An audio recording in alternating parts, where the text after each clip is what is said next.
नमस्कार दोस्तों, आज डेट है 13 सितंबर 2021। स्वागत है आपका द हिंदू के एडिटोरियल डिस्कशन में। ये एडिटोरियल डिस्कशन हम हिंदी में करते हैं। सेशन का पीडीएफ भी आपको हिंदी में मिल जाएगा। उसके लिए आप बोधा एस टेलीग्राम चैनल को ज्वाइन कर लीजिए। यदि आप हमारे चैनल पे नया है तो चैनल को सब्सक्राइब करें और अपने दोस्तों के साथ भी शेयर करें। देखिए, हमारा चैनल में दो इनिशिएटिव और एक लेके आए हैं। ये कि द हिंदू का हम अब हिंदी में ट्रांसलेट करके, द हिंदू जो आपको न्यूज़पेपर पढ़ने में हिंदी मीडियम वाले स्टूडेंट को प्रॉब्लम होता था, उसको हम हिंदी में अब ट्रांसलेट करते हैं। और ट्रांसलेट करके आप उसको मैं समझाता भी हूँ, उसका नोट्स भी देता हूँ और आपको पूरा का पूरा द हिंदू का न्यूज़पेपर आपको हिंदी में मिल जाता है। तो ये आपके लिए एग्जाम के लिए ईजी हो जाता है। आप जो दूसरे जैसे दैनिक जागरण या दूसरे न्यूज़पेपर को देखते थे तो उसकी क्वालिटी कहीं ना कहीं हमारे एग्जाम को फुलफिल नहीं करता था। तो इन चीज़ों के लिए, इन चीज़ों को कंप्लीट करने के लिए द हिंदू का पूरा एनालिसिस हिंदी में किया जाता है और पीडीएफ भी आपको सारा सारा हिंदी में मिलता है। इसके लिए आप उस वीडियो को जरूर देखें और अपने दोस्तों के साथ भी शेयर करें, क्योंकि उनको भी उस एग्जाम में इंपॉर्टेंट हो सके। आज हम देखते हैं कौन कौन सा आर्टिकल डिस्कस करेंगे। आज हम दो आर्टिकल डिस्कस करेंगे।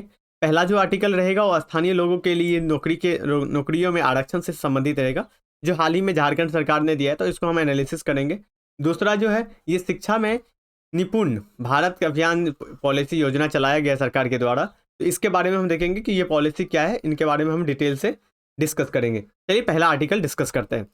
पहला आर्टिकल स्थानीय लोगों के लिए नौकरी में आरक्षण से संबंधित है। इसको जीएस पेपर 2 के शासन से आप लिंक कर सकते हैं। संदर्भ क्या है? संदर्भ ये है कि हाल ही में झारखंड ने राज्य का तीसरा, मतलब भारत का तीसरा राज्य बन गया है जो स्थानीय लोगों के लिए, झारखंड राज्य स्थानीय उम्मीदवारों के लिए रोजगार विधेयक 2021 पारित किया गया है। इसका मतलब समझिए कि अब आरक्षण स्थानीय लोगों के लिए 75% आरक्षण सिर्फ और सिर्फ स्थानीय लोगों के लिए मिलेगा जो झारखंड से होंगे।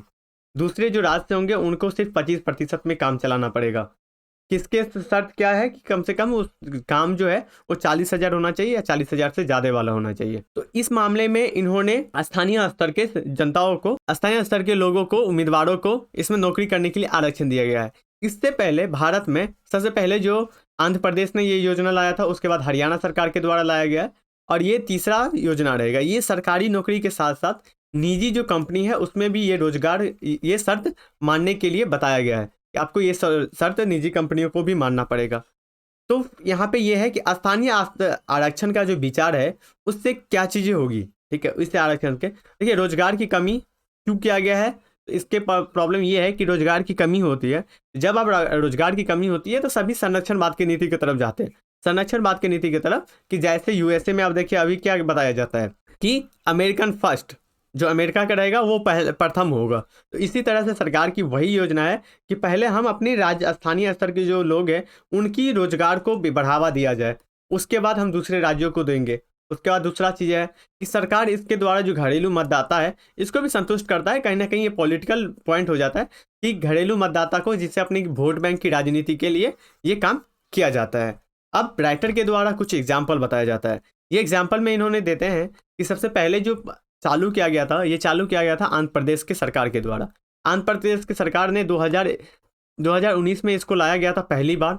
इसमें यह था कि 75% उद्योगों में, जो भी है उद्योग में, स्थानीय लोगों को आरक्षण मिलेगा। जिस आरक्षण से क्या होगा, कानूनों में कंपनियों को कुछ छूट दी जाती है। देखिए, इसके तहत कंपनियों को कुछ छूट दी जाती है। अब कंपनी को एक्ट किया जाता है कि आप इसमें क्या करो, लोगों को, स्थानीय लोगों को रोजगार दो, मैं कोई भी ना कोई कानून में छूट दूंगा, कर में छूट दूंगा, ऐसे की तरह से उनको इनिशिएटिव देने का काम किया जाता है। उसके बाद इससे क्या होता है कि स्थानीय जो लोग हैं और स्थानीय जो व्यक्ति है उनकी आवश्यकता होती है और उनकी आवश्यकता को इसमें फुलफिल किया जाता है।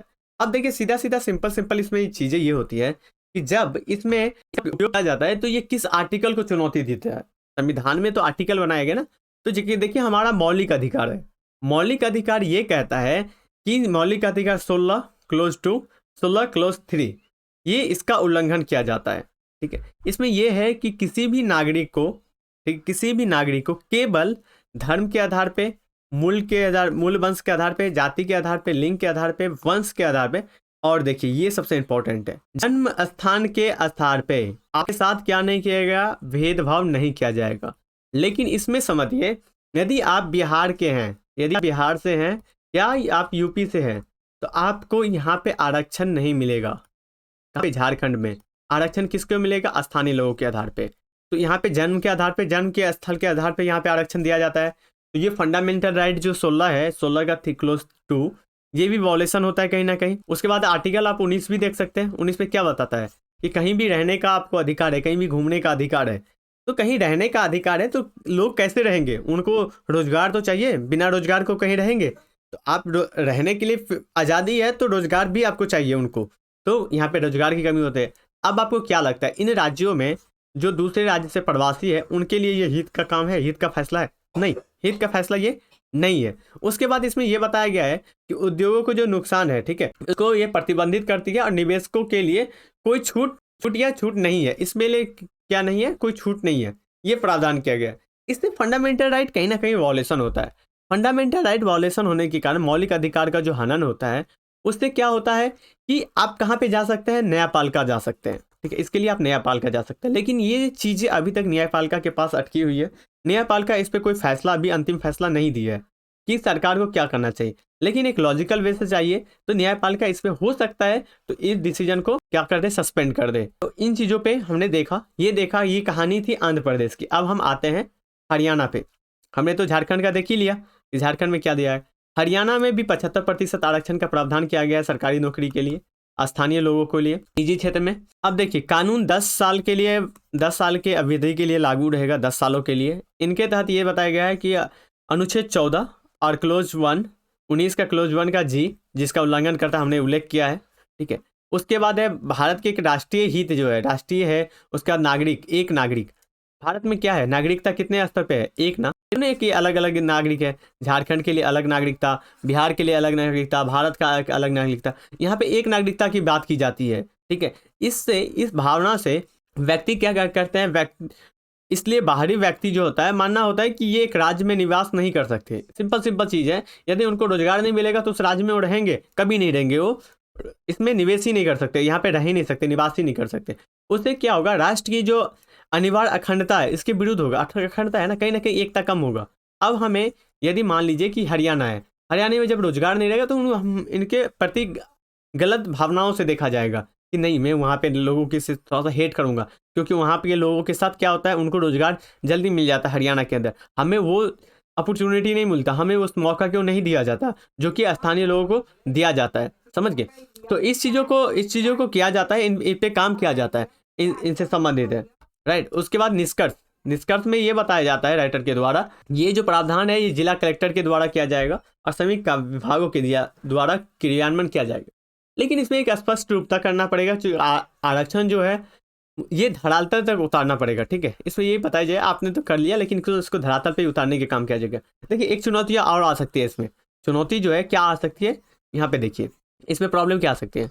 मान लीजिए कि दूसरे कंपटीशन यदि होता है तो जहाँ के जो वेस्ट श्रमिक होते हैं, जिनके पास अधिक स्किल होता है, उनको उस पर पद पे चुना जाता है, नियुक्त किया जाता है। लेकिन अब स्थानीय लोगों को ही नियुक्त किया जाएगा तो जो स्किल वर्कर है उनको यहाँ पे छटैया हो जाएगा, क्योंकि ये इनको रिजर्वेशन नहीं है, ये झारखंड से नहीं है या फिर आंध्र प्रदेश से नहीं है या फिर हरियाणा से नहीं है। तो कहीं ना कहीं ये तो प्रभावित करता है ना, स्किल को भी खत्म करता है। स्किल यदि वर्कर नहीं आएगा, स्किल वर्कर कहीं ना कहीं नहीं आएगा तो किस पे प्रभाव पड़ेगा, कंपनियों की परफॉर्मेंस पे, प्रभाव पड़ेगा। कंपनी का परफॉर्मेंस पे प्रभाव पड़ेगा तो हमारी कहीं ना कहीं अर्थव्यवस्था पे भी इसका प्रभाव पड़ेगा। समझने चीज़ों को लॉजिकल रूप से समझिए, क्या प्रभाव पड़ने वाला है। यदि स्किल वर्कर नहीं आएगा तो उसकी परफॉर्मेंस पे प्रभाव पड़ेगा, तो हमारी अर्थव्यवस्था पे प्रभाव पड़ेगा, तो हमारे देश की विकास पे प्रभाव पड़ता है, ठीक है। कहीं ना कहीं हम पीछे होते हैं। इस तरह की जो माइंडसेट है इसके लिए केंद्र को भी सामने आना चाहिए, देखना चाहिए इन चीज़ों पे। और हमारा जो न्यायपालिका है, इस न्यायपालिका का जो काम है फंडामेंटल राइट को सुरक्षित करना, जो किसके तहत, आर्टिकल 32 के तहत हम करते हैं कि हमें संवैधानिक उपचार का अधिकार है। तो संवैधानिक उपचार का जब अधिकार है तो इस पर हमें कहीं ना कहीं न्यायालय को आके एक्शन लेना चाहिए या फिर न्यायालय को इस पर अपनी फैसला देने की जरूरत है। हमने पहला आर्टिकल देखा, अब चलते हैं दूसरा आर्टिकल देखते हैं। दूसरा जो आर्टिकल है निपुण भारत से संबंधित है, इसको आप GS2 के शिक्षा से लिंक कर सकते हैं। संदर्भ क्या है, संदर्भ ये है कि सरकार के द्वारा जो न्यू एजुकेशन पॉलिसी, ठीक है, न्यू एजुकेशन पॉलिसी जो लाई थी, नई शिक्षा नीति, इसके तहत एक और पॉलिसी का शुरुआत किया गया है जिसका नाम है निपुण। ये जो निपुण है इसका उद्देश्य क्या है, इस निपुण नीति का उद्देश्य ये है कि 3 वर्ष से लेके कितने वर्ष तक के, 9 वर्ष तक के आयु के बच्चों को एक उपयुक्त पढ़ाने और संख्यात्मक कौशल हासिल करने के लिए एक माहौल देना, एक पर्यावरण मतलब पर्याप्त सहायता सहायता प्रदान किया जाएगा। कितने वर्ष से, ये देखिएगा 3 से लेके 19।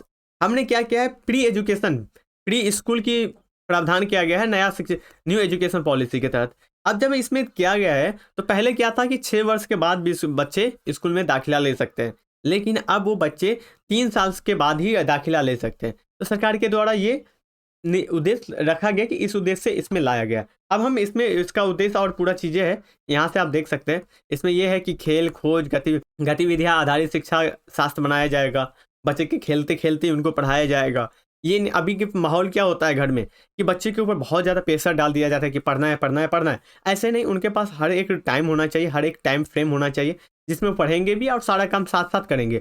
उसके बाद बच्चे को प्रेरित किया जाएगा, स्वतंत्रता किया जाएगा, उनको समझ के साथ पढ़ाई को भी बढ़ाने लिखने की क्षमता दी जाएगी, कौशल पढ़ने की कौशलता, स्थानीय अच्छा कहीं ना कहीं सोच बढ़ाया जाएगा। आपको थिंकिंग भी डेवलप करना है। जहाँ देखिए आप क्या करते हैं, जो हम गवर्नमेंट स्कूल से पढ़ के आते हैं, यहाँ पे कहीं ना कहीं हमें सोचने नहीं दिया जाता है। अब हमें सोचने नहीं दिया जाता ना, तो कहीं ना कहीं प्रभावित कहाँ पे होता है। अभी देख लीजिए ना, आप यूपीएससी जर्ने में कहाँ लैग करते हैं, आप थिंक नहीं करते हैं चीज़ों को, आप सिर्फ पढ़ने पे लगे रहते हैं, पढ़ने पे। क्योंकि हमें यही तो सिखाया गया है क्लास 1 से कि आप पढ़ो पढ़ो पढ़ो। कभी ये नहीं सोचा गया कि आप थिंक करो, सोचो ये क्यों हो रहा है, इस पर क्या प्रभाव पड़ेगा, क्या चुनौतियाँ है, क्या आप कर सकते हो। ऐसा डेवलप नहीं हुआ है। जो चीज़ें हम यहाँ पे यूपीएससी जर्नी में नहीं करते, और जिस चीज़ों की ज़रूरत है आज के डेट में, यूपीएससी में पढ़ना जरूरी नहीं है, सोचना जरूरी है। आप कितने चीज़ों को सोचते हैं, कितना समझदारी है आपके पास। 150 या 250 शब्दों में आपसे यहाँ पे आपकी विद्वादिता नहीं पूछी जाएगी, ठीक है, आप कितने विद्वान हो। यहाँ पे ये देखा जाता है कि आपकी कितनी समझ है इन चीज़ों के ऊपर, ठीक है। बच्चों की संख्या को मापने के आधार को इसको डेवलप किया जाएगा। उसके बाद बच्चे को मातृभाषा में डेवलप किया जाएगा कि शिक्षण जो सामग्री है वो मातृभाषा में उपलब्ध हो। हमने देखा था कि प्राथमिक शिक्षा को मातृभाषा में पहुंचाने की बात की गई थी नया एजुकेशन पॉलिसी के अंदर। हाँ, उसके बाद शिक्षकों को, प्रधानाचार्यों को, इनको प्रशासक को क्षमता का निर्माण किया जाएगा, इनको डेवलप किया जाएगा, क्योंकि इनकी क्षमता को निर्माण किया जाए जिससे कि बच्चे की पढ़ाई पे कहीं ना कहीं प्रभावित होता है। आजीविका को सीखने के लिए एक मजबूत नींव तैयार किया जाएगा। उसके बाद है पोर्टफोलियो समूह, उनके साथ मिल के, सभी के साथ मिल के काम किया जाएगा, ठीक है। उसके साथ साथ विद्यार्थियों के सीखने के स्तर में ट्रेनिंग सुनिश्चित करना, ठीक है। विद्यार्थी को क्या चीज़ें करना चाहिए, इसको भी ट्रेनिंग सुनिश्चित किया जाता है कि बच्चे को कहीं ना कहीं डेवलप किया जाए, ट्रेनिंग सुनिश्चित। अब राइटर के द्वारा बात किया जाता है इस पॉलिसी का, ये जो पॉलिसी है इसकी मुख्य विशेषता के ऊपर। विशेषता क्या है ये बताते हैं, 3 स्तर पे विशेषता बताए गए हैं। पहला, बच्चे को अच्छे स्वास्थ्य और देखभाल की रख रखाव होगी, बच्चे की स्वास्थ्य और अच्छे रख रखाव होगी। उसके बाद है प्रभावी संचालन बनाने वाले बच्चे होंगे, ठीक है, बच्चे जो होंगे वो प्रभावी संचालन बन पाएंगे इनके पास। उसके बाद बच्चे को शामिल होने के लिए प्रोत्साहन किया जाएगा कि आप एजुकेशन जो मापदंड है उस मापदंड में आइए, करिकुलम में आइए, ठीक है, और बच्चे को प्रोत्साहन करके इसमें शामिल किया जाएगा। क्योंकि जब आप पढ़ेंगे ना और हंसते हंसते पढ़ेंगे तो आप डेवलप फनी होता है कि ये जो टीचर आता है ना मुझे अच्छे से पढ़ाते हैं। एक ऐसा टीचर होता है जो स्ट्रिक्ट होता है, उनसे बच्चे पढ़ने में डरते हैं। तो आपको इसमें ये सीखा जाएगा कि बच्चे के साथ रूबरू होना चाहिए टीचर को, और एक बच्चे के बीच में कनेक्शन होना चाहिए। इन चीज़ों को यहाँ पे डेवलप किया जाएगा, जिससे कि ये जो स्कीम है इसको लक्ष्य रखा गया है कि 6 चरणों में इसको विभाजित किया जाएगा। सभी चरणों में सभी दस्तावेजों को मापा जाएगा कि इसको किस तरह से हुआ, क्या आगे डेवलप हो रहा है, और क्या चीज़ें, जैसे देखिए 1 साल हुआ, इससे पूरी मापदंड किया जाएगा, आकलन किया जाएगा, क्या इसमें क्या प्रभाव पड़ रहा है, क्या चुनौतियाँ है, उस चुनौती को यहाँ पे इंगित किया जाएगा, और आगे के वर्ष के लिए इसको डेवलप किया जाएगा। तो ये बहुत अच्छी चीज़ है। इसमें चरणबद्ध तरीके से आप क्या कर रहे हो, 6 चरणों में, ज़्यादा से ज़्यादा चरणों में। नहीं तो ये होता था ना कि लक्ष्य बना दिया गया है, अब 2026 में पूरा होना है, तो अब 2026 में हम चेक करेंगे कि इसमें कितना प्राप्ति है नहीं है। नहीं, ये चीज़ें सरकार ने बहुत अच्छा किया है कि समय समय पर इसकी जाँच होगी, तो ये इफेक्टिव रोल है। उसके बाद है इसमें विशेषता में और चीज़ें बताई जाती है। छात्रों को जो मूल्यांकन किया जाएगा, किस तरह का मूल्यांकन किया जाएगा, इसको 2 चरणों का प्रावधान रखा गया है। पहले स्कूल आधारित मूल्यांकन, स्कूल आधारित मूल्यांकन में उनके शिक्षकों, माता पिताओं के साथ इसका मूल्यांकन किया जाएगा, राइट। और दूसरा जो रहेगा वो बड़े पैमानों पे मानवीकृत आकलन की व्यक्ति के अंदर मानवीकृत क्या चीज़ें डेवलप हो रही है। अभी सरकार का एक ही लक्ष्य है कि व्यक्ति जो है वो सामाजिक रूप से भी परिपक्व हो। हमारे प्रधानमंत्री जी देश को संबोधन कर रहे थे शिक्षा के ऊपर, ठीक है, एजुकेशन के ऊपर, तो वो एक ही चीज़ बता रहे थे कि आप हर एक ढांचे में, अभी क्या होता है ना, बच्चे पढ़ने में सही रहते हैं लेकिन आप समाज के सामने 10 व्यक्ति के सामने बोलने के लिए बोले तो नहीं बोल पाते हैं, ठीक है। जब ये नहीं बोल पाते तो कहीं ना कहीं प्रभाव पड़ता है। तो उस व्यक्ति को, बच्चे को ऐसे ट्रेन किया जाएगा कि वो हर स्तर पे उनका विकास हो, हर एक मापदंड पे उनका विकास होना चाहिए। वही चीज़ों का मूल्यांकन इसको एमसीक्यू के आधारित किया जाएगा एनसीईआरटी के द्वारा, जो राष्ट्रीय आधार पर एक मानक होगा। इस मानक के द्वारा इसको मूल्यांकन किया जाएगा बच्चे को। ठीक है, तो ये भी एक बहुत अच्छा चीज़ है कि आपको पढ़ाई के साथ साथ सामाजिक स्तर पे भी मूल्यांकन, दूसरे स्तर पे भी मूल्यांकन, कि एथिकल रूप से कितना स्ट्रांग है बच्चा, ठीक है, क्या फैसला ले पाता है किसी मुद्दे पे। तो ये सारी चीज़ें बहुत अच्छा करिकुलम में तैयार किया गया है। 2 स्तर, एक है स्कूल आधारित जिसमें उनकी पढ़ाई के लिए रहेगा, दूसरा जो रहेगा सबसे बड़ा पैमाना वो मानकीय स्तर पे आकलन किया जाएगा। इसमें कुछ चिंताएं जताई जाती है, इश्यू बताए जाते हैं समावेशी। इसमें ये बताई जाती है कि समावेशी जो शिक्षित वातावरण है, इसमें इस वातावरण में आपने सभी चीज़ों को सही ढंग से रखा, लेकिन विकलांग जो बच्चे हैं, दिव्यांग जो बच्चे हैं, यहाँ पे आप दिव्यांग बोलना चाहिए, दिव्यांग जो बच्चे हैं उनके लिए कोई एक इफेक्टिव आपने रोल नहीं अपनाया, अलग से प्रावधान आपने किया ही नहीं। इनको सिर्फ समान बच्चे में ही काउंट कर रहे हैं आप। जैसे समान बच्चे के स्तर है उसी तरह से आप इसको भी काउंट कर रहे हैं। उसके साथ साथ बच्चे को स्वयं और उनके दूसरे वर्णन ये किया जाएगा कि बच्चे से अपेक्षा की जाती है कि स्वयं और दूसरे का वर्णन करना सीखना चाहिए। हम क्या करते हैं, ये चीज़ आपके अंदर भी होगा कहीं ना कहीं। एक तो आप यूपीएससी के एस्पिरेंट है तो नहीं भी हो सकता है, मैं गलत भी हो सकता हूँ, लेकिन ये होता है ना कि हम दूसरे की जो वो होती है ना अच्छा चीज़, हम उसको एक्सेप्ट नहीं करते, हम हर वक्त दूसरों को बुराई करते रहते हैं। लेकिन ये चीज़ें यहाँ पे नहीं किया जाएगा। यहाँ पे दूसरों को भी वर्णन क्या बताया जाता है कि दूसरे के बारे में ही बताओ। एक तो अपना और दूसरा जो चीज़ें करती है और दूसरी जो सीखती है उससे भी किया जाएगा, इससे उल्लेख किया जाना चाहिए। इससे क्या होगा कि हमारे यहाँ तो लिंग वाला जो चीज़ होता है ना, मानसिकता, इसकी विचार जो है यहाँ पे उल्लेखित नहीं किया गया है, इसको सीखने की उल्लेखित नहीं किया गया है। जिससे क्या होगा, ये जो लिंग आधारित जो भेदभाव है ना, ये सामने और जो उभर के आती है। सरकार के द्वारा जो ये किया जाता है कि स्वयं अपने बारे में और दूसरों के बारे में अब अच्छे से सोचे, इन चीज़ों को ध्यान दें, तो यहाँ से किया जाएगा। ये 2 इसमें प्रॉब्लम बताया जाता है। उसके साथ साथ ये बताया जाता है कि आकलन जो किया जाएगा, आकलन हमने बताया ना कि 2 स्तरों पर आकलन किया जाएगा, एक मानवीकृत, एक शिक्षित। तो आकलन करने में भी कुछ प्रॉब्लम बताई जाती है। स्कूल आधारित जो मूल्यांकन किया जाएगा उसमें शिक्षकों के लिए परीक्षण, विकास, समावेशीकरण के तहत निवेश करने के लिए कोई अलग से धनराशि को आवंटित नहीं किया गया है। धन की जरूरत पड़ती है ना, क्योंकि आप शिक्षा को ट्रेनिंग दोगे, विकास के लिए, समावेशी, इन सारी चीज़ों के आप जब डेवलप करेंगे तो इनके लिए आपको फंड की जरूरत पड़ेगी, लेकिन सरकार के द्वारा इसके लिए कोई धन आवंटित नहीं किया गया है। तो ये कहीं ना कहीं इसमें प्रॉब्लम है। ठीक है, उसके बाद है नीति का जो मानवीकृत किया जाएगा। अब मानवीकृत एनसीईआरटी के द्वारा किया जाएगा, तो इसमें विस्तार रूप से नहीं बताया गया है कि किस आधार पर किया जाएगा। और उसके साथ साथ जो स्थानीय भाषा है, ये स्थानीय भाषा के रूप में जो करना है, ये कहीं ना कहीं इसमें चुनौतियां बन सकती है स्थानीय भाषा के आधार पे करने के लिए, कि आप किस तरह की स्थानीय भाषा को अडॉप्ट करते हैं। क्योंकि हमारे यहाँ पे बहुत सारे स्थानीय भाषा है, तो बहुत सारे स्थानीय भाषा को आपको लाना तो एनसीईआरटी के लिए एक टफ काम हो सकता है कि सभी के लिए एक अलग, एक ही साथ एक सभी भाषा में इनको प्रोवाइड किया जाए। उसके बाद है राइटर के द्वारा बताया जाता है कि जवाबदेही की चिंता। जवाबदेही मतलब कि अब ये सरकार के द्वारा जब बनाया गया है तो सरकार क्या करेगी, एक जवाबदेही तो बनाना चाहिए ना सरकार को, कि ये योजना के लिए कोई एक जवाबदेही। इसमें बताया गया कि 26-27 तक इसको प्राप्त करने का लक्ष्य बनाया गया है। अब लक्ष्य के साथ साथ रुक रुक के जांच करना, मतलब वही कि हमने क्या बताया 6 स्तरों पे इसको बांटा गया है। उसमें उपलक्ष्य बनाना, मतलब टारगेट, फिर मिनी टारगेट, छोटा सा टारगेट, तो उपलक्ष्य बनाना ये एक मील का पत्थर साबित हो सकता है। उसके साथ साथ जवाबदेही का तलाश के लिए कई विस्तृत तंत्र बनाया गया है। विस्तृत तंत्र के रूप से आप देख सकते हैं कि अनुच्छेद विस्तृत तंत्र नहीं बनाया गया है। ठीक है, यहाँ पे हाईलाइट करिएगा, कोई एक अलग से विस्तृत तंत्र नहीं बनाया गया है। ठीक है, कि ये जो जांच है इसकी जांच ये तंत्र करेगी, नहीं। इसलिए ये बताया जाता है कि इसमें संविधान में एक ही चीज़ बच जाता है, अनुच्छेद 226 और अनुच्छेद 32 के तहत रीट याचिका, जिसमें जमादेश जो है उसको एकमात्र सहारा बच जाता है जिसके माध्यम से हम इसको कर सकते हैं। लेकिन कोई एक विस्तृत तंत्र जवाबदेही के लिए यहाँ पे नहीं बनाया गया कि इस नीति में यदि नीति फेल होता है तो इसकी जवाबदेही कौन होगा। ये सारी चीज़ों यहाँ पे मिस बताया जाता है राइटर के द्वारा। अब राइटर के द्वारा निष्कर्ष बताया जाता है कि निष्कर्ष में क्या करना चाहिए। राइटर ये बता रहे हैं कि देश भर में लाखों बच्चे के लिए उत्थान के लिए एक महत्वपूर्ण कार्य है। ठीक है, लेकिन सबसे बड़ी चीज़ है कि आप राजनीतिक इच्छा से आपने इस चीज़ों योजना को चालू कर दिया, उससे भी अच्छा जरूरी है कि क्रियान्वयन ईमानदारी रूप से होना चाहिए। क्रियान्वयन जो होना चाहिए, इम्प्लीमेंट जो आप करेंगे इसको ईमानदारी रूप से करेंगे, तब ये योजना का लाभ हो पाता है। तो योजना बनाने से भी इंपॉर्टेंट होता है उसका क्रियान्वयन ईमानदारी रूप से करने की जरूरत है। तो आज के डिस्कशन में हमने 2 आर्टिकल को डिस्कस किया। आप इस चैनल को सब्सक्राइब करें और टेलीग्राम चैनल को भी ज्वाइन कर लीजिए और अपने दोस्तों के साथ शेयर करें। और द हिंदू का जो न्यूज़पेपर आता है उसको भी देखें। और 7 बजे के आसपास प्रीलिम्स यान जो आता है, जो पीटी एग्जाम के लिए आपका इंपॉर्टेंट होता है, उसको भी आप पढ़ें।